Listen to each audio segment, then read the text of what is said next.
Party political affairs committee ప్రధాన కార్యదర్శులు, వివిధ జిల్లాల అధ్యక్షులు, సీనియర్ నాయకులు అందరూ కూడా కూర్చుని కూలంకుషంగా ఇప్పటి వరకు మేము చేసిన కార్యక్రమాలు రాబోయే రోజుల్లో ఎటువంటి పందాతోటి మరింత బలంగా ప్రజలకి దగ్గరయ్యే విధంగా పార్టీని తీసుకెళ్లాలని మా పార్టీ అధ్యక్షులు పవన్ కళ్యాణ్ గారు సూచించారు. అనేక అంశాలపైన చాలా లోతుగా చర్చించుకున్నాం. ప్రధానంగా రాష్ట్రంలో జనవాణి కార్యక్రమం నిర్వహించినప్పుడు మాకు వచ్చిన అనేక అర్జీలు అవి ఏ విధంగా ప్రతిబింబిస్తున్నాయో ఈ పాలకుల గురించి, ఈ రాష్ట్రం గురించి, సమస్యల గురించి, వాటి గురించి పవన్ కళ్యాణ్ గారు మాట్లాడడమే కాకుండా మనం తీసుకోవాల్సిన నిర్ణయాల గురించి కూడా చెప్పారు. దాంతోపాటు రైతు భరోసా యాత్ర, కౌలు రైతులకి మనం అందిస్తున్న ఆర్థిక సాయం, వివిధ జిల్లాల్లో చేసిన కార్యక్రమాలు, వీటితో పాటు రాజకీయంగా మనం భవిష్యత్తులో ఏ విధంగా మనం ముందుకెళ్ళాలి, క్షేత్రస్థాయిలో ఇంకా ఇతర పార్టీల నుంచి పార్టీలో ఉన్న పెద్ద నాయకులు, సీనియర్ నాయకులను ఆహ్వానించే విధంగా చర్యలు తీసుకోమని ప్రెసిడెంట్ గారు చెప్పారు. ప్రతి జిల్లా నుంచి కూడా చాలామంది ఆసక్తి చూపిస్తున్నారు జనసేన పార్టీలో చేరడానికి. వాళ్ళందరినీ కూడా ముందుకు తీసుకురావాలని ఆ సమయం వచ్చిందని మా పార్టీ అధ్యక్షులు చెప్పారు. 4 తీర్మానాలు ప్రవేశపెట్టాం. వాటిని చాలా మంచి ఆలోచనతోటి సుదీర్ఘంగా దాని గురించి చర్చించుకుని ఈ 4 తీర్మానాలు అందరూ కూడా ఆమోదించారు. పవన్ కళ్యాణ్ గారి అనుమతితోటి ఆ 4 మీకు జస్ట్ హెడ్లైన్స్ అవుతాను, మిగతా కాపీ అంతా మీకు షేర్ చేస్తారు. దివ్యాంగుల సంక్షేమం గురించి ఇది ఒక సామాజిక భరోసాగా జనసేన మన బాధ్యతగా మనం తీసుకుంటామని చాలా స్పష్టంగా ఈరోజు ఒక తీర్మానం చేయడం జరిగింది. 2వ తీర్మానం వక్ఫ్ ఆస్తుల పరిరక్షణ, వెనుకబడ్డ ముస్లింల ఆర్థిక పరిపుష్టి. ఇది జనవాణి కార్యక్రమాల్లో అనేక ప్రాంతాల్లో పాపం చాలామంది ముస్లిం మైనారిటీ సోదరులు వచ్చి వాళ్ళ బాధను వ్యక్తపరిచారు. అహంకారంతో వైసీపీ నాయకులు అనేక ప్రాంతాల్లో కబ్జాలు చేయడం, దుర్మార్గాలకి పాల్పడడం, ఎవరైతే వాళ్ళకి బలంగా నిలబడ్డారో ఆ వర్గానికే వీళ్ళు చాలా నష్టం కలిగిస్తున్నారనే భావన చాలామంది వచ్చి వ్యక్తపరచడం జరిగింది. అందులో ప్రత్యేకంగా రాయలసీమలో నిన్న తిరుపతిలో జరిగిన జనవాణి కార్యక్రమంలో 3వ 4వ రిప్రజెంటేషన్ దానికి సంబంధించినవి వచ్చినాయి. 3వ తీర్మానం అధికారానికి దూరంగా ఉన్న కులాలను వారికి నిజమైన రాజకీయ సాధికారత ఇవ్వాల్సిన బాధ్యత మనపైన ఉందని ఈరోజు చాలా సుదీర్ఘంగా దీని గురించి చర్చించాం. ప్రజారాజ్యం పార్టీ అప్పటి నుంచి ఆ రోజున్న ఆలోచనలు డాక్టర్ బాబాసాహెబ్ అంబేద్కర్ గారు, కన్షీరామ్ గారు లాంటి పెద్దలు ఏ విధంగా ఆ రోజు నుంచి ఒక పొలిటికల్ పార్టీని తీసుకెళ్ళాలి, ఏ విధంగా ప్రతి ఒక్కరికి మనం సోషల్ జస్టిస్, ఈక్వాలిటీ ఇవ్వాలి మన సమాజంలో అనే అంశాలపైన ఆయన ప్రయాణం గురించి చాలాసేపు పవన్ కళ్యాణ్ గారు అందరికీ వివరించారు. అది చాలా హర్షించాల్సిన విషయం, ప్రతి ఒక్కరిలో అర్థమైంది. ఇది కేవలం రాజకీయాల్లో అలంకారప్రాయంగా కాకుండా ఇతర కులాలకి కూడా ఖచ్చితంగా మనం సాధికారత రావాలి, వాళ్ళకి బలమైన రాజకీయ జీవితం ప్రయాణం ఉండాలి, పదవులు పంపిణీయే కాదు ఆర్థికంగా కూడా వాళ్ళని పెంచే విధంగా ప్రతి ఒక్కరిని కూడా మనం కాపాడుకోవాలి. అదొక మన బాధ్యత అని పవన్ కళ్యాణ్ గారు చెప్పిన ప్రతిపాదనని అందరూ కూడా బలపరిచారు. 4వ అంశం వైసీపీ విముక్త ఆంధ్రప్రదేశ్. ఇది మా రాజకీయ తీర్మానం. చాలా స్పష్టంగా వైఎస్ఆర్సీపీ ప్రభుత్వం ఈ ఆంధ్రప్రదేశ్ రాష్ట్రానికి చేసిన నష్టం, వారి పాలనలో ఏ విధంగా వ్యవస్థలు నిర్వీర్యం చేస్తూ కనివిన రీతి స్థాయిలో వనరులను కూడా దోచుకుని నష్టం కలిగించినాయి.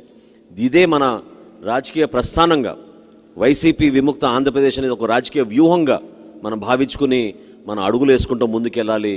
సార్వత్రిక ఎన్నికలు ఎప్పుడు వచ్చినా సరే జనసేన పార్టీ దీనికి కట్టుబడి ఉంటుంది, దీన్ని ముందు తీసుకెళ్లాలని ఈరోజు పార్టీ అధ్యక్షులు గారు ప్రవేశపెట్టిన ఈ తీర్మానాలను అందరూ కూడా ఆమోదించారని నేను మీ అందరికీ తెలుపుకుంటూ ఇప్పుడు మా పార్టీ ప్రెసిడెంట్ పవన్ కళ్యాణ్ గారిని మాట్లాడమని కోరుతున్నాను.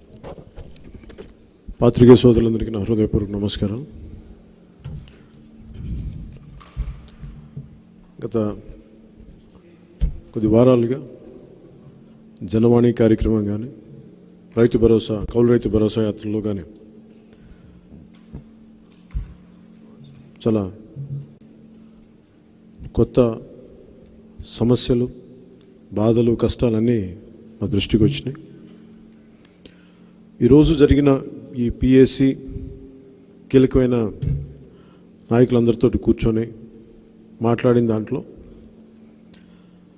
2008 నుంచి కూడా మేము చేసిన ప్రయాణం ఏంటి, అప్పుడు ఉన్న రాజకీయ ప్రస్థానంలో ఏమేమి చూసాం, వాటి నుంచి మేము నేర్చుకున్న అంశాలు ఏంటి, ఏమి చేయకూడదు, ఎలాంటి వ్యక్తులు ఉంటే ఏం జరుగుద్ది, వీటన్నిటి మీద చాలా మనం కూడా ఎలా తప్పుంటే మనం ఎలా సరిదిద్దుకోవాలని చాలా కూలంకషంగా దీని గురించి చర్చించుకున్నాం. కీలకంగా చెప్పింది ఏంటంటే చాలా దెబ్బతిన్న తర్వాత కూడా రాజకీయాల్లో తిరిగి జనసేన పార్టీ ఆవిర్భావానికి మూల కారణం, ముఖ్య కారణం ఒకటే, ఆంధ్రప్రదేశ్ రాష్ట్ర విభజన తర్వాత ఆంధ్రప్రదేశ్ అభివృద్ధికి దూరం అయిపోతుంది, రాజధాని లేని ఊరే రాష్ట్రం అయిపోయింది. అలాగే 14 పైగా బీసీ కులాలకి ఇక్కడ గుర్తింపు లేకుండా పోయింది తెలంగాణలో. రాజధాని లేదు, సరైన పెట్టుబడులు సరిగ్గా రావట్లేదు. వీటన్నిటిని దృష్టిలో పెట్టుకొని ప్రయాణించిన ఈ ఈ ప్రస్థానం ఇప్పుడు ఈ విధంగా వైసీపీ వచ్చిన తర్వాత నిజంగా 151 మంది వచ్చినప్పుడు, ఎమ్మెల్యేలు ఉన్నప్పుడు, 25 మంది పైగా ఎంపీలు ఉన్నప్పుడు చాలా అద్భుతం జరుగుద్ది. మేము ఓడిపోయి ఉండొచ్చు కాక, కానీ ఇంకొకరు గెలిస్తే అసూయపడే వ్యక్తులం కాదు. చాలా బలంగా రాష్ట్రాన్ని ముందుకు తీసుకెళ్తారు. వారికి సంబంధించిన వ్యక్తులు కూడా నన్ను వైసీపీ వారి ముఖ్యమంత్రి ప్రమాణ స్వీకారానికి నన్ను ఆహ్వానం చేస్తే వారికి ఒకటే తెలియజేశాను, శుభాకాంక్షలు తెలియజేస్తూ మేము ఒక కన్స్ట్రక్టివ్ అపోజిషన్గా ఉంటాం అని స్వయంగా వాళ్ళకే చెప్పాను. అదేవిధంగా పాటిస్తూ వచ్చాం ఇప్పటిదాకా.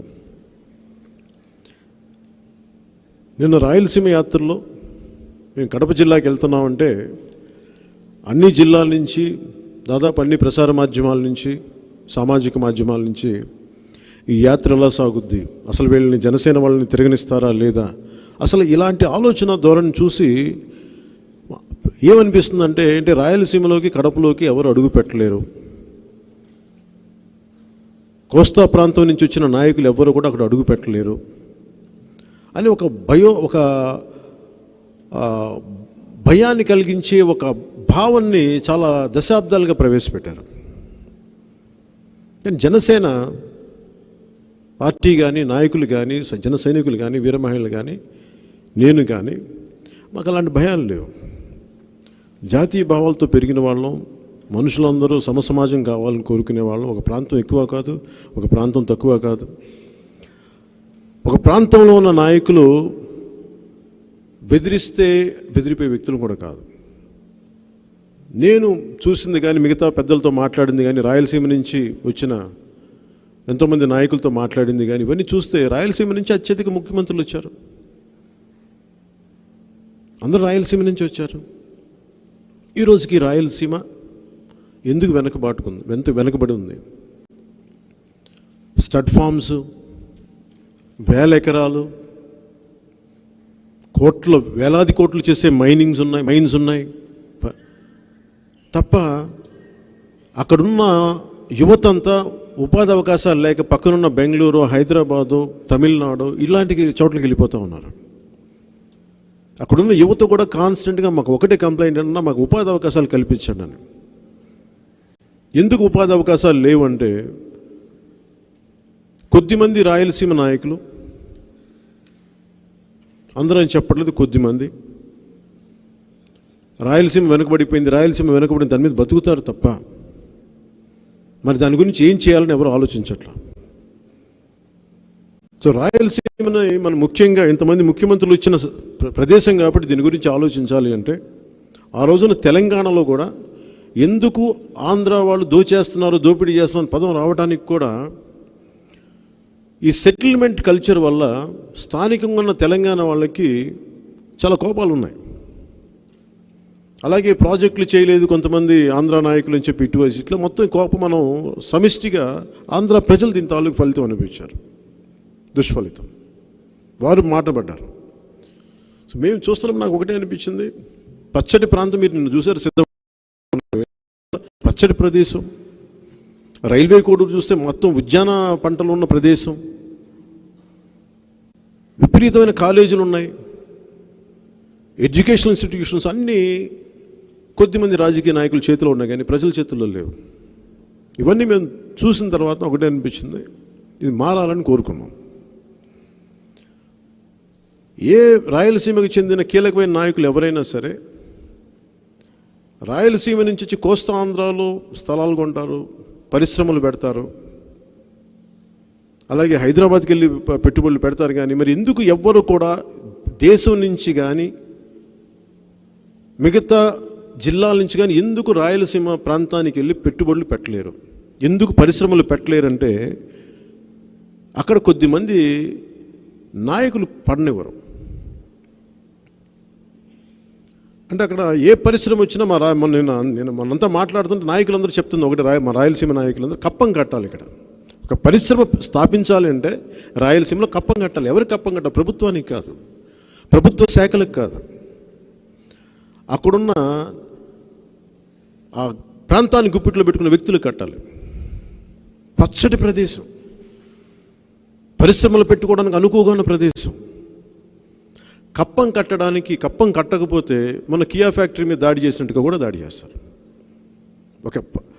ఒక ఇంటర్నేషనల్గా ఉన్న మల్టీనేషనల్ కంపెనీకి అలాంటి పరిస్థితి వచ్చినప్పుడు ఇంకా విజయవాడ నుంచి గానో, లేదంటే ఆంధ్ర నుంచి గానో, గోదావరి జిల్లాల నుంచి గానో, మిగతా మహబూబ్ నగర్ నుంచో, తెలంగాణ నుంచి వెళ్ళి అక్కడ పరిశ్రమలు స్థాపించాలంటే ఔత్సాహిక పారిశ్రామికవేత్తలు కానీ అసలు సాధ్యపడే విషయాలు లేవు. అసలు పెట్టుబడులకి అనుకూలంగా లేనంత వరకు రాయలసీమ వెనుకబడే ఉంటుంది. ఇది ముఖ్యంగా రాయలసీమ యువతకి మేము ప్రత్యేకించి వివరించాం. అందుకని దానికి కారణాలు ఏంటి, ఎందుకు ఇది ఉంది? కేవలం కొద్ది మంది చేతుల్లోనే. దాని కులం అని మేము చెప్పట్లేదు, అన్ని కులాలు ఉన్నాయి. ప్రధానంగా రెడ్డి సామాజిక వర్గం ఉండొచ్చు, కమ్మ సామాజిక వర్గం ఉండొచ్చు, బలిజ సామాజిక వర్గం ఉండొచ్చు, మిగతా వెనకబడ్డ కులాల్లో కూడా మనకి గతంలో ఉన్న కాంగ్రెస్ నాయకులు లాంటి వాళ్ళు ఉండొచ్చు. ఏ కులం ఉన్నప్పటికీ కూడా అభివృద్ధి అయితే ఈ గొడవల మధ్య అభివృద్ధి దూరం అయిపోతూ ఉంది. దీనికి ఒక కొత్త రక్తం రావాలి రాజకీయాల్లోకి, రాయలసీమ రాజకీయాల్లోకి. నిన్నంతా జనవాణి కార్యక్రమంలో మేము తిరుగుతూ ఉంటే ముఖ్యంగా కశ్మీర్ కౌంటర్ ఇన్సర్జెన్సీ విభాగంలో పనిచేసే ఒక సైనికుడు, రెడ్డి ప్రసాద్ అని ఒక సైనికుడు, సెలవు పెట్టుకొని మరి మీరు వస్తున్నారు అని చెప్పి సెలవు పెట్టుకొని మరీ వచ్చి నా 2 ఎకరాలు చిత్తూరులో ఒక నియోజకవర్గంలో ఇలా తీసేశారు, మాది కబ్జా పెట్టారు మాది. అబ్బాయి అన్న మాటలు చాలా వేదన కలిగించినాయి. మా అధికారులు ఏం చెప్తారంటే మన భారత భూభాగంలోకి ఎవడన్నా అడుగు పెడితే కాల్చేయమని చెప్తారు మమ్మల్ని సరిహద్దుల్లో. నేను ఒకవైపు నా భూమిని నా మాతృభూమిని నేను కాపాడుకుంటా ఉంటే ఇక్కడ నా సొంత భూమి 2 ఎకరాలు, మేము డబ్బున్న వాళ్ళం కాదు. మా నాయన పెద్ద ఆయన, మా ముసలాయన మా నాయన, నా తల్లిదండ్రులు వృద్ధాప్యంలో ఉన్నవాళ్ళు. నేను దేశం కోసం పనిచేస్తుంటే నాకున్న 2 ఎకరాలు అక్కడ ఉన్న స్థానిక నాయకులు తీసేసుకున్నారు. నేను ఎవరికి చెప్పుకోవాలి? నేను కూడా ఉగ్రవాది అయిపోవాలన్న మాటలు చాలా ఆవేదన కలిగించినాయి. వ్యవస్థలు పనిచేయడం మానేసినాయి. కోస్తా ఆంధ్రాలో ఒక దళితులకు కానీ, వెనకబడ్డ కులాలకు కానీ, ఇంకెవరికన్నా కానీ ఒక అన్యాయం జరిగితే కనీసం గొంతెత్తి చెప్పుకునే, న్యాయం జరుగుతా లేదా పక్కన పెడితే కనీసం గొంతెత్తి చెప్పుకునే అవకాశం ఉంది. రాయలసీమలో గొంతెత్తడానికి కూడా భయపడుతున్నారు. ఇది నేను గమనించింది. చాలా ఓపెన్గానే చెప్తారు అక్కడ ఉన్న నాయకులు కొద్దిమంది, ఇది మా ఇలాకా,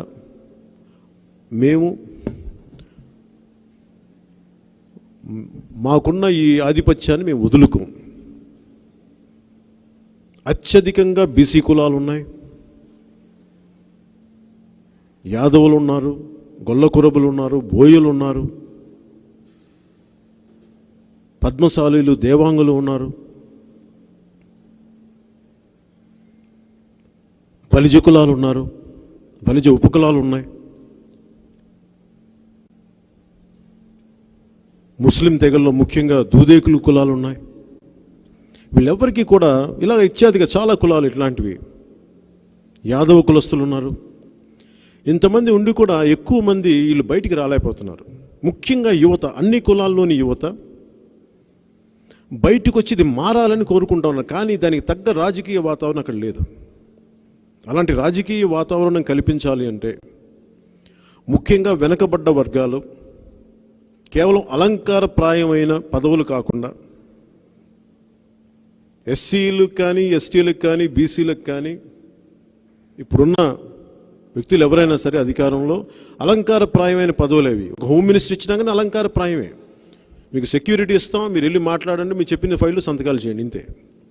నిజంగా స్ట్రాంగ్గా ఎంపవర్ చేయగలిగే వాళ్ళ సాధికారతని సంపూర్ణంగా ఇవ్వగలిగే పరిస్థితి ఇప్పుడున్న వాళ్ళకి లేదు.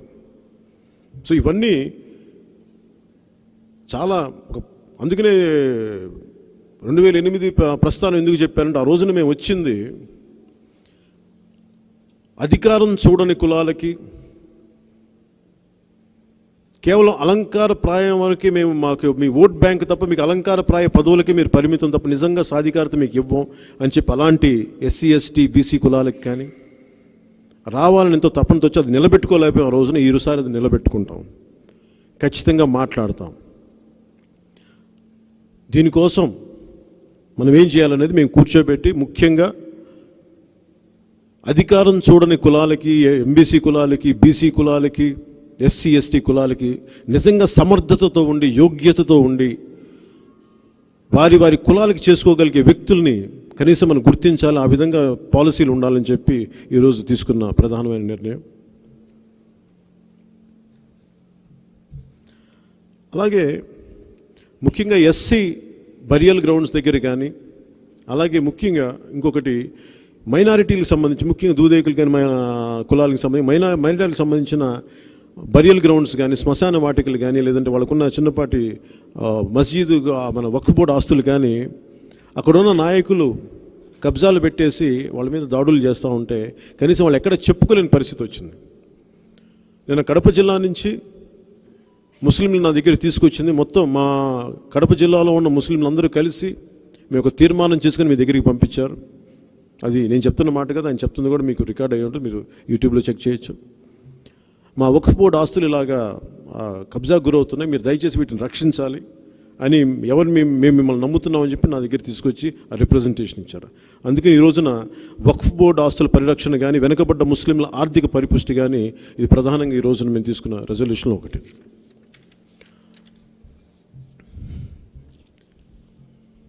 ఇంకోటి, ఎక్కడికి వెళ్ళినా చాలా కాలం ఉమ్మడి రాష్ట్రంగా ఉన్నప్పుడు నన్ను బాగా కదిలించిన సంఘటన, ఎంఆర్పిఎస్ అధ్యక్షులు మందకృష్ణ మాదిక్ గారు దివ్యాంగులకు సంబంధించి ఒక పెద్ద మీటింగ్ పెట్టారు. అప్పుడు నేను టీవీలో చూస్తూ ఉన్నాను, చాలా రోజులు చూస్తూ ఉన్నాను, ఎక్కడైనా పోస్టర్స్ పడతా ఉంటే చూస్తూ ఉంటే దాన్ని కొంచెం పరిశీలిస్తూ వచ్చాను కొద్ది రోజులు. ఒక్కరోజు ఆ పెద్ద పబ్లిక్ గ్రౌండ్స్లో పెడితే ఆ మీటింగ్, ఇంతమంది దివ్యాంగులు ఉన్నారా, ఇంత బాధలు ఉన్నాయా పాపం వాళ్ళ. ఆ రోజు ఆయన అందరూ విమర్శించారు ఆ రోజున.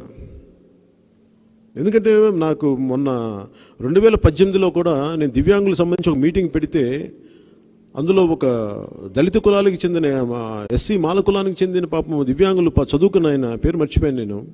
ఆయన అన్న మాటలు కూడా ఏంటంటే, అన్న మాకంటే కూడా మా కులంతో పాటు ఇంకా వెనక్కి వీళ్ళు నిరాధారణకు గురైన దివ్యాంగులు ఉన్నాయి, కులానికి సంబంధం లేదు దివ్యాంగులకి, అందరూ వీళ్ళని చాలా ఇలాంటి వివక్షతో చూస్తారు, మీరు ఏదైనా చేయాలని ఆ రోజు చాలా బాధ కలిగించింది ఆయన అన్న మాటలు.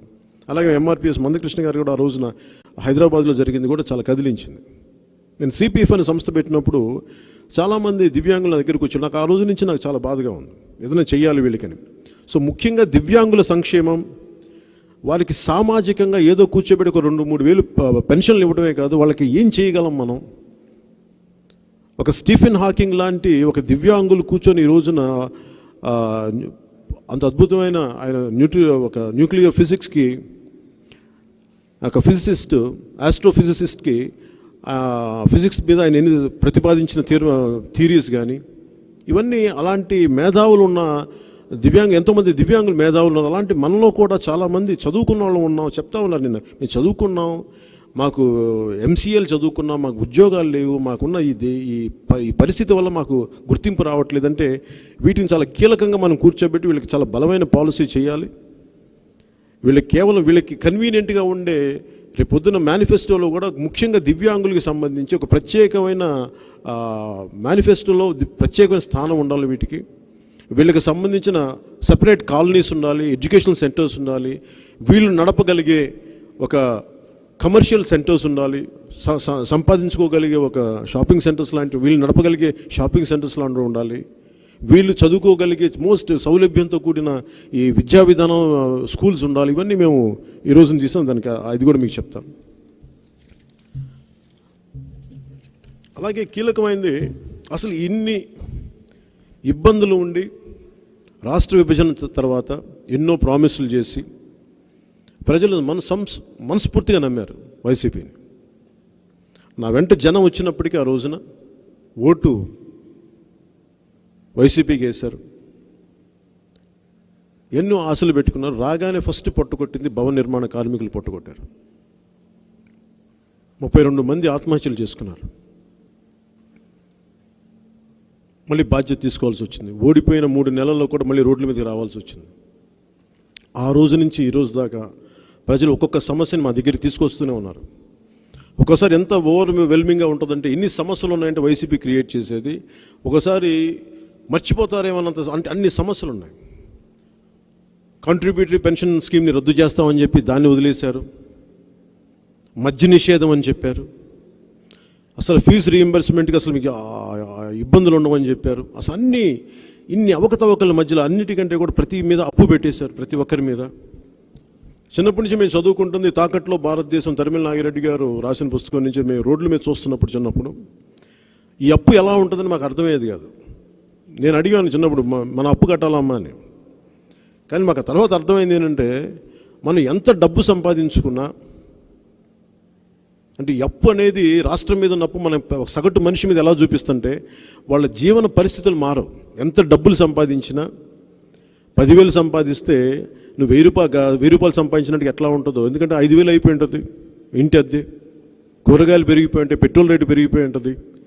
ఇవన్నీ పరిస్థితులు చూసి, అలాంటిది మనకి ఇంటర్నేషనల్గా పెరిగే ఒక ఇన్ఫ్లేషన్, నేషనల్ లెవెల్లో పెరిగే ఇన్ఫ్లేషన్తో పాటు వీళ్ళు స్వయంకృతాపరాధం వల్ల అభివృద్ధి లేకుండా కేవలం అప్పులను చూపించే సౌభాగ్యం చూపించి, ఇది ప్రజలందరి మీద పెట్టే ఈ అప్పు ఈ రోజున ఏ స్థాయిలో ఉందంటే, ఉదాహరణకి వాహన మిత్ర అని ఒక 10,000 రూపాయలు ఇస్తారు సంవత్సరానికి. ఆటో డ్రైవర్లు చెప్తున్నా, మీరు 10,000 ఇస్తున్నారు, మా దగ్గర నుంచి 16,000 తీసేసుకుంటున్నారు. ఎలా 16,000 అని 10,000 ఈ చేతి ఇస్తున్నారన్న, ఈ చలాన్లు అని చెప్పి ఫిట్మెంట్ ఫీజులు అని చెప్పి తీసుకుని మా దగ్గర నుంచి అదనంగా 6,000 తీసుకుంటా ఉన్నారు. ఇంకా చిన్న ట్రాఫిక్ వైలేషన్స్ కాకుండా మాకు ప్రయోజనం లేదనేది. ఫీజు రీయింబర్స్మెంట్ SC/ST విద్యార్థులకు కానీ విదేశీ విద్యా పథకం ఆ రోజు ఇవి కూడా ఆపేశారు. 15 లక్షలు ఇవ్వాల్సింది మీరు ఒకసారి కంట్రీకి వస్తే 7 లక్షలు ఇస్తాం. ఇలా ఒకటి కాదు, పాపం అనేక పరిస్థితులు. మైనారిటీ విదేశీ విద్యా విధానం కానీ, అలాగే PG హాస్టల్స్ కానీ తీసేసిన విధానం కానీ, ఇవన్నీ చూస్తే ఎక్కడో ఇంకా మారాలి. అందుకని వచ్చే ఎన్నికలకి కీలకమైంది జనసేన వైపు నుంచి వైసీపీ విముక్త ఆంధ్రప్రదేశ్ ఉండాలని మేము కోరుకుంటున్నాం. ఆ దిశగానే వచ్చే ఎన్నికల్లో మా వ్యూహాలు ఉంటాయి. అది ఎలా కలవాలి, ఏం చేయాలి, అది ఆ రోజు ఆ పరిస్థితులను బట్టి. ఎట్టి పరిస్థితుల్లో వైసీపీ అనేది ఆంధ్రప్రదేశ్ రాష్ట్రానికి హానికరమైనది. SC/STలకు ఈ రోజు వరకు పౌరుషం లేదు వీళ్ళెవరికి. తెలంగాణ నాయకుల చేత ఆంధ్ర నాయకులు చీకొట్టించుకున్నారు, ప్రజల్ని తిట్టించారు. ఈ రోజుకి ఆంధ్రప్రదేశ్ మ్యాప్లో ఆంధ్రప్రదేశ్ రాజధాని అంటే ఆంధ్రప్రదేశ్ రాజధాని లేదు. సిగ్గు లేదు ఎవరికి, పౌరుషం రాదు ఎవరికి. ఇలాంటి పరిస్థితుల్లో ఆంధ్రప్రదేశ్ని తిరిగి నిలబెట్టాలి, జాతీయ స్థాయిలో దీని స్థాయి చూపించాలి అని అంటే మేము ఒకటే నిర్ణయించుకోం. మాకు జీవితంలో ఇప్పుడు దాకా కొద్దిమంది అధికారం కోసం కొట్టుకుంటా ఉన్నారు. దీని కులం అని నేను పేరు పెట్టలేను, కానీ వ్యక్తుల సమూహాన్ని పెట్టగలం మేము. ఇంకా నేను కూడా సగటు కుల నాయకులాగా నేను మాట్లాడలేను. కొద్దిమంది వ్యక్తుల సమూహం వారి కులాలను వాడుకొని ఉండొచ్చు, వారి వర్గాలను వాడుకొని ఉండొచ్చు. వీరి వల్ల రాష్ట్రం నిష్ప్రయోజనం అయిపోయింది. అందుకని వైసీపీ విముక్త ఆంధ్రప్రదేశ్కి SC/ST వర్గాల దగ్గర నుంచి అధికారం చూడని బీసీ కులాల దగ్గర నుంచి, నిర్లక్ష్యానికి గురైన బీసీ కులాల దగ్గర నుంచి, బలిజ కాపు ఒంటరి తెలగ కులాల దగ్గర నుంచి, వీరందరికీ అండగా ఉండే రెడ్డి కమ్మవారి ఇలాంటి సామాజిక వర్గం నుంచి అభ్యుదయవాదంతో ఉండే ప్రతి ఒక్కరిని కలుపుకొని వైసీపీ విముక్త ఆంధ్రప్రదేశ్ వైపు అడుగులేయాలి. వ్యూహం కూడా సమయం సందర్భాన్ని బట్టి చెప్తాం. ఎందుకంటే వ్యూహం ఎప్పటికప్పుడు అది మారుతూ ఉంటుంది. కానీ దీన్ని ఏ వ్యూహం వేసినా అల్టిమేట్ ఏంటంటే వైసీపీ విముక్త ఆంధ్రప్రదేశే మా ముఖ్య ఉద్దేశం. అదే మా ముఖ్యమైన గోల్. ఇది దీని మీద మీరు దీంట్లో భాగంగా మేము సెప్టెంబర్ నుంచి పార్టీ పరంగా ఏమేమి నిర్మాణ లోపాలు ఉన్నా ఏమేమి సరిదిద్దుకోవాలి, నాయకులందరూ కూడా ఒకటే చెప్పాను, మీరు జనసేన పార్టీలో ఉంటే సంపూర్ణంగా జనసేన పార్టీలో ఉండండి. పక్కనే ఉండి మేము యుద్ధం చేయాల్సింది వైసీపీ తోటి.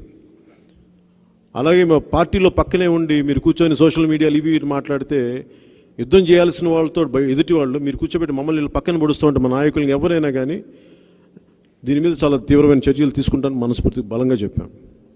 డిసిప్లినరీ కమిటీ ఏర్పాటు చేస్తాను పార్టీకి. పార్టీని కొంత అనుభవం మెచ్యూరిటీ వచ్చేవరకు ఈ డిసిప్లినరీ కమిటీ ఒక 7 మంది కానీ 5 మంది కానీ సభ్యులతోటి నా అధ్యక్షతనే దీన్ని దీన్ని పెడతానని చెప్పాను.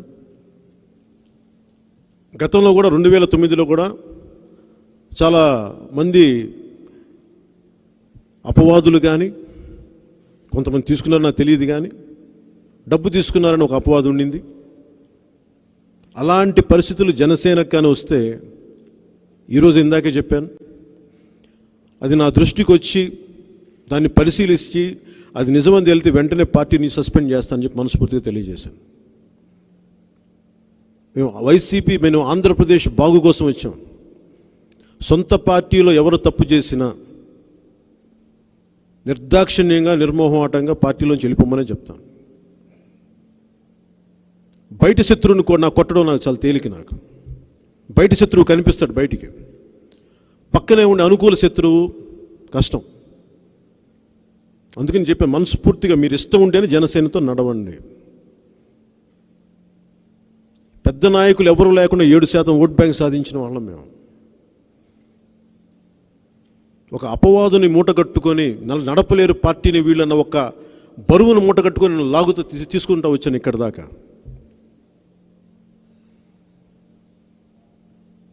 10 సంవత్సరాలు దాటింది, 12 సంవత్సరాలకు అడుగు పెట్టాం. దాదాపు 13-14 సంవత్సరాలు అవుతాయి. సో బలంగా తీసుకెళ్తాం. ప్రతికూల పరిస్థితుల్లో పార్టీ పెట్టిన వాళ్ళం, అనుకూలంగా లేకపోయినప్పటికీ రాజకీయ పార్టీని చాలా బలంగా తీసుకెళ్తున్నాం. ఇప్పుడు దాకా నా కోరిక ఒకటే, మా జనసేన పార్టీ ఆశయం ఒకటి. ఈరోజు మేము ఇందాక చాలా కీలకంగా ఏం చెప్పానంటే పార్టీలో జనసేన కానీ దీన్ని కులస్వామ్యం కానీ ఇది ప్రజాస్వామ్యం, ఇది కులస్వామ్యం కాదని చెప్పాను. కేవలం ఒక్క కులమే ఓన్ చేసుకోవడానికి ఏ పార్టీ నడవదు. కాంశీరామ్ గారి మనకి బహుజన్ సమాజ్ పార్టీ కూడా కేవలం దళితులు కొద్దిమంది ఎంబీసీలు బీసీలతోనే నడుపుదామంటే ఆఖరికి అది ఏ బ్రాహ్మణులు అయితే ద్వేషించారో ఆ బ్రాహ్మణులతోనే చేతులు కలపాల్సి వచ్చింది, ఆ బ్రాహ్మణ సమాజంతోనే. అందుకని రాజకీయాల్లో కేవలం ఒక్క కులం మీద ఎవరు పార్టీ నడపలేరు, వైసీపీతో సహా. సో జనసేన కూడా ఆవిర్భావం నుంచి నేను చాలా స్పష్టంగా ఉన్నా, అన్ని కులాలు బాగుండాలి, ఆంధ్రప్రదేశ్ అభివృద్ధి చెందాలి అంటే అన్ని కులాలు బాగుండాలి, కులాల్ని వర్గశత్రువులుగా ప్రకటించలేం. ఇవన్నీ చూసి నేను చాలా స్పష్టంగా రాజకీయాల్లోకి వచ్చాం. బలంగా తీసుకెళ్తాం.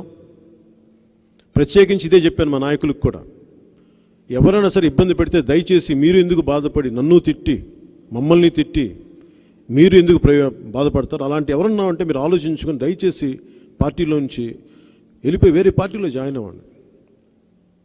నాకు చాలా సంతోషం. మీరు బయట పార్టీకి వెళ్ళి తిడితే నాకు ఆనందం. అట్లీస్ట్ నా శత్రువు బయట ఉన్నట్టు నాకు తెలుస్తుంది. అంతేగా నన్ను గన్ పాయింట్లో పెట్టి మొహమాటాలు పెడితే నేను రాజకీయం చేయనట్లు.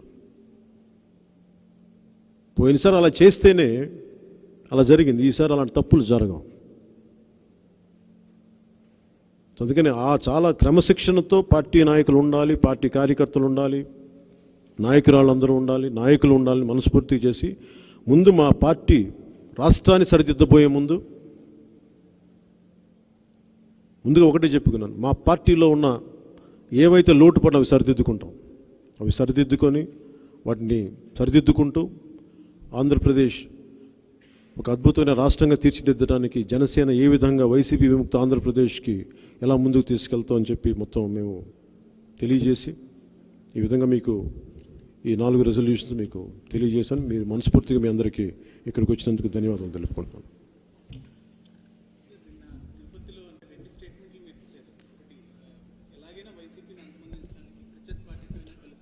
అంతమొందించడం అంటే ప్రభుత్వాన్ని, ఈ ప్రభుత్వం రాకూడదని కోరుకోవటం.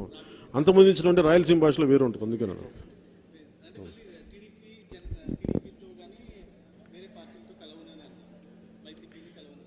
నేను ఇక్కడ ఏముందండి, వైసీపీ అంటే నేను అన్ని స్పష్టంగా మాట్లాడలేనండి. అంటే నేను రీజన్ కూడా చెప్తాను. అంటే ఎందుకు స్ట్రాటజీ ఓపెన్ చేయలేము అని అనడానికి అదేమి సీక్రెట్స్ ఏం లేవు. ఉదాహరణకి కేసీఆర్ గారిని తీసుకుందాం. ఆయన పార్టీని మా తెలంగాణ ఇచ్చేస్తే నేను కాంగ్రెస్లో కలిపేస్తాను ఈ పార్టీని, నాకు అవసరం లేదు పార్టీ అని మనస్ఫూర్తిగా చెప్పారు. సోనియా గాంధీ గారికి దగ్గరికి వెళ్ళి మొత్తం వారి కుటుంబాన్ని పరిచయం చేసి, వారి మనవళ్ళని పరిచయం చేసి, అక్కడ ఏమి జరిగిందో కానీ మనస్ఫూర్తిగా మన అందరికీ అర్థమైంది ఏంటి, ఆ రోజు నాకు తెలియదు, టీఆర్ఎస్ నాయకులు కూడా, స్నేహితులు కూడా చాలామంది ఉన్నారు, వాళ్ళు చెప్పింది ఏంటి, శ్రవణ లాంటి వాళ్ళు నాయకులు ఉన్నారు కాబట్టి మనస్ఫూర్తిగా మేము కలిపేద్దామని వెళ్ళాం. ఎందుకంటే మనం ఒక్కళ్ళం సాధించేది కాదు కాబట్టి మనస్ఫూర్తిగా. మరి అక్కడ ఏ మాట్లాడిన మనోభావాల్లో తగిలినో తెలియదు కానీ బయటకు వచ్చి ఒంటరిగా పోటీ చేత రిస్క్ తీసుకున్నారు ఆయన. ఇప్పుడు ఆయన అడిగితే మీ వ్యూహం ఏంటంటే కాంగ్రెస్లో కలిపేస్తానని చెప్తారేమో కదా వ్యూహం, కానీ చివరి క్షణం వరకు వ్యూహం ఎప్పటికప్పుడు ఆర్గానిక్గా ఉంటుంది, అది పరిణామ క్రమంలో ఉంటుంది. అందుకే నేను ఈరోజు కూర్చోబెట్టి నేను ఇది చేసేస్తాను, నేను తెలుగుదేశంతో కలిసిపోతాం, లేదంటే ఇట్లా వెళ్ళిపోతాం, మేము బీజేపీ తెలుగుదేశం కలిసిపోతాం, లేదా మేము బీజేపీ వెళ్ళిపోతాం, మేము తెలుగుదేశంతో కలం, అలా ఎందుకు చెప్పలేనంటే ఆర్గానిక్గా సహజ క్రమంలో ఏమేమి పరిస్థితులు వస్తాయో వాటన్నిటినీ బేరీ చేసుకొని ముందుకెళ్తాం. ఒక్కటైతే ఖాయం, జనసేనలో కూడా చాలామందికి చెప్పా, మీరు జనసేనలో ఉండి మీరు నాకు హాని చేసే కంటే నా ప్రత్యర్థి గెలవటం నాకు ఓకే. నేను అంత స్పష్టంగా ఉన్నాను. ఆ రాజకీయ ఆంధ్రప్రదేశ్ భవిష్యత్తుకు సంబంధించినంతవరకు నేను చాలా స్పష్టంగా ఉన్నాను. మా పార్టీలో ఉండి మాకు నష్టపరిచే వాళ్ళకంటే, పార్టీ నష్టపెట్టే వాళ్ళకంటే కూడా నా ప్రత్యర్థి పార్టీలు గెలిస్తే నాకు ఓకే. అంత స్పష్టంగా ఉన్నాను ఆంధ్రప్రదేశ్ అభివృద్ధికి. అందుకని అందరినీ కూడా మిమ్మల్ని మీ తప్పులు సరిదిద్దుకోమని చెప్పాను అందరికీ. అందుకనే మీరు పార్టీలో ఉండి పార్టీని ఇబ్బంది పెట్టే పరిస్థితులు కానీ మీరు దయచేసి మీ వ్యూహాలు నాకు చెప్పకండి, నేను వింటాను. మీరు ఎందుకంటే వ్యూహం వేసేటప్పుడు నా పార్టీ గెలవాలి లేదంటే నేనే గెలవాలని కాదు, నేను ప్రజలు గెలవాలి, ప్రజల భవిష్యత్తు బాగుండాలి, ఆంధ్రప్రదేశ్లో పరిశ్రమలు రావాలి, రాయలసీమలో వలసలు ఆగాలి, ప్రకాశం జిల్లా నుంచి ఉపాధి అవకాశాలు పెరగాలి. ఎక్కడికో వలస కూలీలు వెళ్ళిపోతూ ఉంటారు, అలాగే ఎక్కడున్న ఉత్తరాంధ్రలో కూర్చోబెట్టి ఎటు మన గుజరాత్కి పోతారు, అక్కడ ఉన్న మత్స్య కార్మిక సోదరులందరూ. ఇవన్నీ ఆగాలంటే కూర్చోబెట్టి ఇక్కడ పరిశ్రమలు, ఇక్కడికి చాలా సమర్థత దక్షతతో ఉన్న రాజకీయ నాయకులు కావాలి. ఎక్కువ ఒకళ్ళు కాదు, చాలా పదుల్లో కావాలి ఇక్కడ. సో వీటిని దృష్టిలో పెట్టుకొని వ్యూహం ఖచ్చితంగా ఇట్లా వెళ్తాం ఇలా వెళ్తాం అనే కంటే కూడా ఒకటి సింగిల్ లైన్లో నేను చెప్తుంది ఏంటంటే వైసీపీ వ్యతిరేక ఓటును చీలనివ్వం. ఆ రోజు ఆవిర్భావ సభలో ఏం చెప్పానో దానికి కొనసాగింపే వైసీపీ విముక్త ఆంధ్రప్రదేశ్. దీనికి ఎలా జరుగుతాయి, ఎలా సహజ క్రమంలో పడతాయి మీరు మనం చూసారా? మొన్నదాకా మోడీ గారు టీడీపీని రానివ్వరు, చంద్రబాబు నాయుడు గారిని కలవాలని కలిశారు కదా వాళ్ళిద్దరు. అది వాళ్ళ మధ్య ఏం జరిగిందో నాకు తెలియదు. కాదు అంటే రాజకీయాలు ఎంత ఈ వోలటైల్గా ఉంటుందంటే ఎప్పుడు ఏం జరుగుతాయో తెలియదు. మీకు తెలుసు నిన్న ఏం జరిగిందో, కూర్చోబెట్టి మన ఢిల్లీలో మద్యం లిక్కర్ సంబంధించి చాలామంది కీలకమైన వైసీపీ నాయకులు ఉన్నారని చెప్పి అనురాగ్ ఠాకూర్ గారు చెప్తా ఉన్నారు. నా దృష్టి కొంతమంది స్నేహితుల ద్వారా తెలిసింది. సో ఏమేం జరుగుతాయి భవిష్యత్తులో, ఎవరెవరు లోపలికి వెళ్తారో మనకు తెలియదు, నిజంగా తెలియదు. సో జరిగే ప్రతి పరిణామం, ప్రతిరోజు పరిణామాన్ని బట్టి అది వ్యూహం రూపుదిద్దుకుంటుంది. కానీ ఒకటేనంటే కీలకమైంది, వైసీపీ వ్యతిరేక ఓటు చీలనివ్వం, అదైతే పక్కా. సో నిన్న కూడా అంటే అమిత్ షా జూనియర్ ఎన్టీఆర్ని కలవడం, ఇది కూడా ఒక పొలిటికల్ టర్న్ అంటే కూడా ఇక్కడ ఉన్న వైసీపీ నాయకులు వాళ్ళు ఎందుకు కలిసారు నేను ప్రతిదీ అడగను సార్. నా పార్టీలో చాలా మందిని కలుస్తాను, ఎవరు ఎందుకు కలుస్తాను, ఎందుకు అంటే కొన్ని ట్రోలింగ్ సార్, అంటే మీ టీడీపీకి చంద్రబాబుకి దగ్గర అవుతున్నారనే సరే ఇంకొక జూనియర్ ఎన్టీఆర్ని తీసుకొచ్చే ప్రయత్నం అంటూ చాలా ట్రోల్స్ ఉన్నాయి. ఏం ట్రోల్ చేయడానికి ఏముందిలేండి, అది పెద్ద విషయం ఉంది. నేను వాటికి సార్ దాని మీద ముందు మేము ఇంకొంచెం లోపలగా కొంచెం అధ్యయనం చేయాలి మేము. అంటే ఇంకా నేను వినటానికి ఎక్కువ ఉన్నాను సార్. అంటే నాకు వెళ్ళే కొద్ది ఏముందంటే, నేను వెళ్ళి ప్రజలతో మాట్లాడటానికి నేను అవుట్పుట్ ఇవ్వాలి అంటే నేను ఇన్పుట్స్ చాలా తీసుకోవాలి. ఆ ఇన్పుట్స్ ఎంత బలంగా తీసుకుంటాం ఈ సెప్టెంబర్లో అన్న దాని మీద మేము కూర్చోబెట్టి ఇంకొంచెం లోతుగా మీకు సెప్టెంబర్లో తెలియజేస్తాం. ఎలాంటి యాత్ర అంటే ఏం చేస్తే బాగుంటుంది అంటారు? లే, పాదయాత్ర నాతో పాటు ధర్మాన ప్రసాద్ గారు వస్తే, నాతో పాటు కనీసం నన్ను విమర్శించే వైసీపీ నాయకులు నాతో పాటు కలిసి నేను పాదయాత్ర గురించి మాట్లాడి విమర్శించే వాళ్ళందరితో కలిసి ఒక కనీసం నాతో పాటు 10 అడుగులు వేయాలని కోరుకున్నాను. 10 అడుగులు. ఈ అనుభవం ఎలా ఉంటుంది అనేది మా పార్టీలోంచి వెళ్ళిపోయిన రాపాక వరప్రసాద్ గారిని అడగమని చెప్పండి. నిజంగా అంటే నిన్న మీరు చూశారు కదా, వాళ్ళకి అది ఒకసారి అభిమానం ఎలా ఉంటుందంటే, నా బండి మీద కూడా ఎక్కి నటరాజు నృత్యం చేస్తుంటారు అందరూ, నేను కూడా అలా చూస్తుంటాను. సో వీళ్ళందరి మధ్యలో ఒక పాదయాత్ర చేయాలంటే అది చాలా సాహసోపేతమైనది. నేను చేశాను కూడా, కానీ ఎంత నడవగలం ఏంటి అసలు అంటే పాదయాత్రలు చేసిన అందరూ కూడా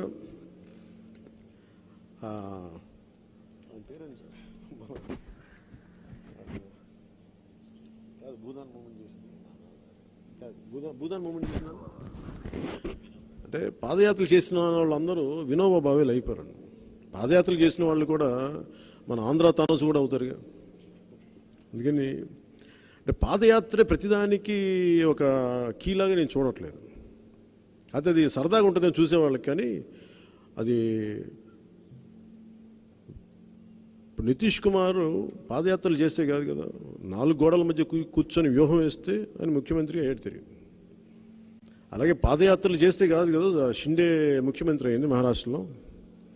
చాలా జరుగుతాయి, కేవలం పాదయాత్ర వరకే అన్ని అద్భుతాలు జరుగుతాయని నేను అనుకోను. కాకపోతే పాదయాత్ర అనేది ఖచ్చితంగా దాన్ని కన్సిడర్ చేస్తాం. అది ఏ యాత్ర అనేది ఇంకొంచెం స్పష్టంగా మేము ఆలోచించి ఒక కలెక్టివ్ నిర్ణయం తీసుకుంటాం. Thank you sir. జనసేన ఈసారి కూడా జీరో బడ్జెట్ పాలిటిక్స్ తోనే ముందుకెళ్తారా, విధానం మారుస్తారా? మీకు మనస్ఫూర్తిగా నా ధన్యవాదాలు సార్. జీరో బడ్జెట్ అంటే ఏంటి సార్, నాకు అర్థం కావట్లా. అంటే డబ్బులు లేకుండా పాలిటిక్స్ అండి ఎలా సాగుతుంది? డబ్బులు లేకుండా పాలిటిక్స్ లాస్ట్ టైం నేను ఎప్పుడు చెప్పలేదు, పొరపాటున అసలు ఎవరు అనుకుని. నేను ఎప్పుడు నా నోటి నుంచి ఈరోజు జీరో బడ్జెట్ అంటే నేను ఏమన్నానంటే, ఓట్లు కొనకూడని పాలిటిక్స్ అంటే అందరూ ఏమర్థం జీరో బడ్జెట్ అన్నారు. అరే ఎలక్షన్ కమిషన్ 25 లక్షలు ఇస్తుంది, ఖర్చు పెట్టాలని చెప్తా ఉంది. 27 లక్షలు 25 లక్షలు ఉంది. జీరో బడ్జెట్ అనేది లేదు. మీరు ఆ జీరో బడ్జెట్ చెప్పి మీరు చెప్తే అందరూ నిజం అనుకుని దాన్ని ఏం చేస్తాను. చాలామంది మా పార్టీలో నేను ఎంపీలు ఇచ్చిన వాళ్ళకి కూడా పాపం భోజనాలు పెట్టడం కూడా మానేసారు. అందుకని వాళ్ళ ఉద్దేశించి అన్నాను. మొన్న తిరిగిన తర్వాత మొత్తం పోయినసారి ఎంపీలు తిరిగిన తర్వాత మీరు భోజనాలు చేసి వచ్చేయండి అమ్మంటే వాళ్ళందరూ ఇలా చూశారండి. ఏంటన్నా కనీసం భోజనాలు కూడా పెట్టి కాఫీలు కూడా ఇవ్వడం. జీరో బడ్జెట్ అలా అర్థం చేసుకున్నాను. అందుకని నేను దాని దగ్గర జీరో బడ్జెట్ మాట్లాడడానికి నాకు ఇష్టపడను సార్.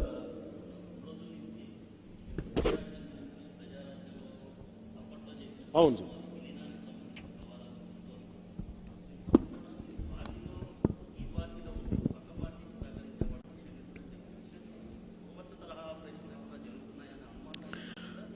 లేదు సార్, అంటే నా ఉద్దేశం ఏంటంటే, మనం ఒక లక్ష్యం వైపు వెళ్తున్నప్పుడు ప్రతి ఒక్కళ్ళు వాళ్ళ పరిమితమైన మేధస్సుతోటి వెనక్కి లాగుతూ ఉంటారు.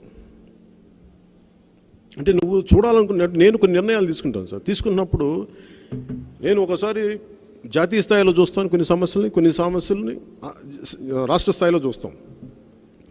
కొంతమంది ఒకరి మీద కోపం ఉంటుంది, వాళ్ళ మీద కోపంతో ఒకసారి రాష్ట్రాన్ని తాకట్టు పెట్టేస్తారు, కొన్ని నిర్ణయాలు ఇబ్బంది పడతాయి. సో అలాంటి నేను చాలాసార్లు పీఆర్పీలో చూశాను. మీ వ్యక్తిగత కక్షల్లో మీ వ్యక్తిగత ఒక కులం మీద కావచ్చు, ఇంకోటి మీద కావచ్చు, అలా చూసి అది అలాంటి పరిస్థితులు 1-2 కనిపించినాయి నాకు. కోవర్ట్స్ అనే పదం చెప్పను, కానీ అలాంటి ఆలోచన ధోరణి కనిపించి అలాంటి అంటే ఆదిలోనే తుంచేయడానికి ఆ మాట మాట్లాడాను. అందుకని నేను ఉదహరించాను. సార్ థర్డ్ ఆల్టర్నేటివ్ అంటే నా ఉద్దేశం ఏంటంటే సార్, జాతీయ స్థాయిలో కానీ రాష్ట్ర స్థాయిలో ఎప్పుడు ఎక్కువ మంది ప్లేయర్స్ ఉండాలి, ఎక్కువ మంది పొలిటికల్ లీడర్స్ ఉండాలని కోరుకునేవాడిని సార్. అంటే ఒకసారి ఇద్దరు కుమ్మక్కు అయిపోవచ్చు, లేదా తప్పనిసరిగా సరెండర్ అవ్వచ్చు. మనకి ఇష్టం ఉన్నా లేకపోయినా, జాతీయ పార్టీలకు ఇష్టం ఉన్నా లేకపోయినా, ఆమ్ ఆద్మీ అనే పార్టీ ఒకటి బలంగా వచ్చిందని మనకి ఇష్టం ఉన్నా లేకపోయినా అంగీకరించలేను. నేను ఒక బీజేపీ నేను మా భాగస్వామిగానే చెప్తున్నా, అది మా ఎన్డీఏకి అది మాకు నచ్చచ్చు నచ్చకపోవచ్చు పక్కన పెడితే అది మూడో ప్రత్యామ్నాయం, దాన్ని కాదనలేము. సో అందుకని మూడో ప్రత్యామ్నాయం అనేది చాలా అవసరం.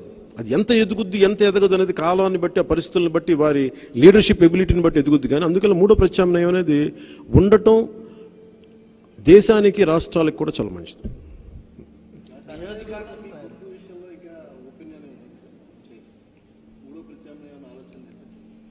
అట్లా కాదు నా ఉద్దేశం. అది నా ఉద్దేశం ఏంటంటే సార్, ఎవరికైనా సరే మార్పు సహజం సార్, ఎవరైనా సార్. అది కాలాన్ని శక్తిని బట్టి. ఒకప్పుడు బీజేపీ లేదు కదా, మరి ఇదే మోదీ గారిని అసలు అందరూ రైట్ ఆఫ్ చేశారు కదా. ప్రపంచం ఆయన మీద కక్ష కడితే మరి ఆయన ప్రధానమంత్రి అవుతారని ఊహించారు. అంటే ఏం జరుగుతుంది. అందుకే భవిష్యత్తు నేను ఎప్పుడు అంటే ఎక్స్పెక్ట్ ద అన్ఎక్స్పెక్టెడ్ అన్నాను. అలా నికోలస్ టాలబ్ది ద బ్లాక్ స్వాన్లో ఆయన రాసిన పుస్తకం చాలా సింపుల్. ఒక ఏకవాక్యంలో ఒక చిన్నగా చెప్పాలి అంటే, ఎప్పుడు హంస అనేది తెల్లగా ఉంటుంది అని, హంస అనేది మనం ఎప్పుడు తెల్లగా ఉంటుందని ఊహించుకుంటాం. కానీ ఆయన చెప్పింది ఎక్కడ ఆస్ట్రేలియాలో ఒకడెవడో ఒక హంసలు నల్లగా కూడా ఉంటాయని ప్రూవ్ చేసిన తర్వాత నీ దృక్పథం మారిపోతుంది. సింపుల్ చెప్పాలంటే ఒకటి అనుకోనిది జరిగే వరకు అదే స్టేటస్కో మెయింటైన్ అవుతుంది. సో ఆ ఉద్దేశంలో మీరు దాన్ని చూడండి సార్. లేదు సార్, అది నేను ఒక థియరిటికల్గా మాట్లాడాను సార్, ప్రాక్టికల్గా నేను అట్లా ఆ ఉద్దేశంతో నేను.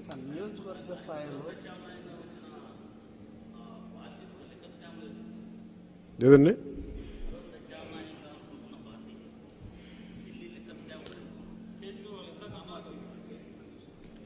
భారతదేశంలో సార్ ఇంత పాలిటిక్స్ అంటేనే డర్టీ పాలిటిక్స్ అంటాం. ఒక అందమైన కమలం కూడా ఆ బురదలోంచి పుట్టాలండి. సో బురద కొంత అంటుద్ది, అది ఎవరు దాన్ని సమర్థతను బట్టి దాన్ని మునిగిపోతారా, బురద ఉండిపోతా కడుక్కుంటారు అనేది వారి భవిష్యత్తు, వారి సమర్థతను బట్టి, వారి శక్తిని బట్టి ఉంటుంది. ఇప్పటివరకు నియోజకవర్గ స్థాయిలో ఒక నియోజకవర్గానికి సంబంధించి చాలా చోట్ల ఇన్ఛార్జ్ అనేది ఇటువంటి జరగలేదు. ఆ కారణంగా మీ పార్టీలో చాలామంది కొత్త వారు వస్తూ ఉన్నారు, ఆశతోటి వాళ్ళ ప్రయత్నం వాళ్ళు చేసుకుంటూ ఉన్నారు. రేపొద్దున ప్రజారాజ్యంలో ఏదైతే జరిగిందో పార్టీలో ఉంటూ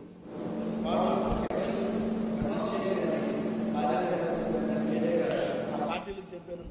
అలాంటి పరిస్థితులు జరగకుండానే నేను ముందుగానే మాట్లాడుతున్నాను సార్, ఆ దృష్టిలో ఉండే మాట్లాడాను. సో మీరు రేకెత్తించిన సరైన అంశం అది నా దృష్టిలో ఉన్నాను.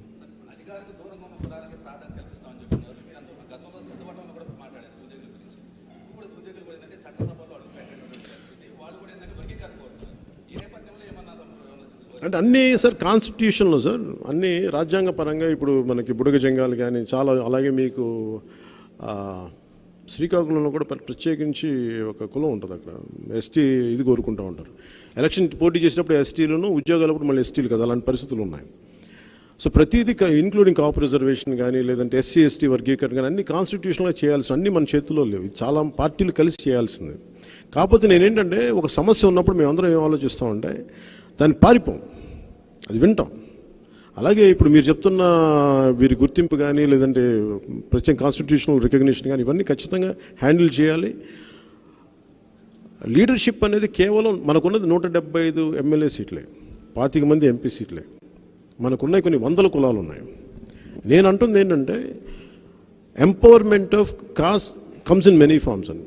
ఒకటి పొలిటికల్ లీడర్షిప్, ఇంకోటి నిజంగా లీడర్షిప్ ఇచ్చిన తర్వాత కూడా ట్రూ ఎంపవర్మెంట్ ఇవ్వడం. ఏదో అలంకారప్రాయమైన మన పదవులు కాకుండా రియల్లీ దాన్ని వాళ్ళకి నిజమైన సాధికారత ఇవ్వడం. సో వీటిని దృష్టిలో పెట్టుకుని చేస్తాం. Thank you sir.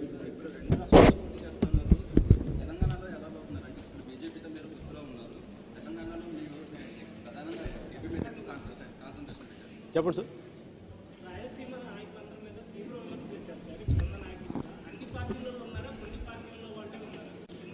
నేను మీరు చూస్తే నా స్టేట్మెంటు